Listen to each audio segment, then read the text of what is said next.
Send Joseph school Vendhanpatti, Ponnamaravathi taluka, Pudukkottai மாவட்டம். இங்கே justice Sampath committee ரெக்கமெண்டேஷனுக்கு எதிராக இங்கே வந்துட்டு இந்த பிரின்சிபல் மேடம் இங்கே நிற்கிறாங்க. இவங்க வந்து ஒரு கிளாஸ் ரூமில் வந்து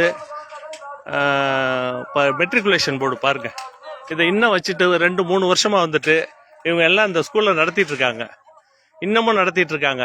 பெற்றவங்கள்ட்ட வாங்கின பணத்தை கொடுக்காம, இவங்க ஒழுங்காக பதிலும் சொல்லாமல், கண்டெம்ட் நோட்டீஸும் வாங்காமல் இவங்க வந்துட்டு இந்த நிமிஷம் வரைக்கும் ஸ்கூலில் நடத்திட்டு இருக்காங்க. இது குழந்தைகளுக்கு பெரிய அச்சுறுத்தலையும் பொதுமக்களுக்கு அவதூறையும் ஏற்படுத்திட்டு இருக்காங்க. இந்த அம்மா எந்த பதிலும் சொல்ல மாட்டாங்க. கேட்டால் அவங்களும் ஃபோட்டோ எடுத்துட்டு இருப்பாங்க. இதை வந்து சட்ட மந்திரியும் கார்த்திக் சிதம்பரத்துக்கும் 1 வருஷத்துக்கு முன்னாடி சொல்லியும் இவங்க எதுவுமே நடவடிக்கையும் எடுக்கலை.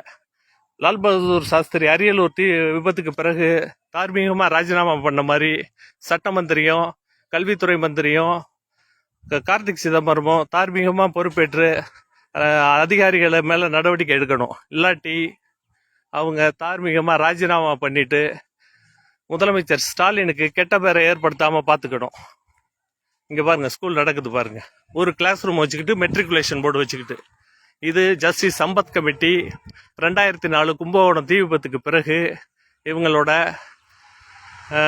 அராஜகமான போக்கு கல்வித்துறையில். இதில் வந்து சிஇஓ சண்முகம், முந்தா நாள் கலெக்டர் மேடம், இவங்க டிஓ செந்தில், யாருமே இந்த நிமிஷம் வரைக்கும் எந்த நடவடிக்கையும் இவங்க எடுக்கலை. இவங்க வச்சுட்டு ஒரு கிளாஸ் ரூமில் மெட்ரிகுலேஷன் நடத்திக்கிட்டு பேரண்ட்ஸ்கிட்ட வாங்கின பணத்தையும் திருப்பி கொடுக்காம, ஆன்லைன் ட்ரான்ஸ்ஃபர் பண்ணாமல் இவங்க வந்து நடத்துறது மிகுந்த சட்டவிரோதம். இதுக்கு பின்னாடி இருக்கிற அந்த கல்லுக்காலுக்கு பின்னாடி இருக்கிற கேம்பஸில் அவங்க வந்துட்டு சிக்ஸா ஃபைனான்ஸ்காரங்க சும்மா அப்படி 1 வருஷமாக லாக் பண்ணி வச்சுக்கிட்டு இருக்காங்க. ஜஸ்டிஸ் சம்பத் கமிட்டிக்கு ரெக்கமெண்டேஷனுக்கு எதிராக நீதிமன்ற உத்தரவுகளை நிறைவேற்றாமல் இவங்க நடத்திக்கிட்டு இருக்கிறது புதுக்கோட்டை மாவட்ட கல்வித்துறையே சீரழிக்குது.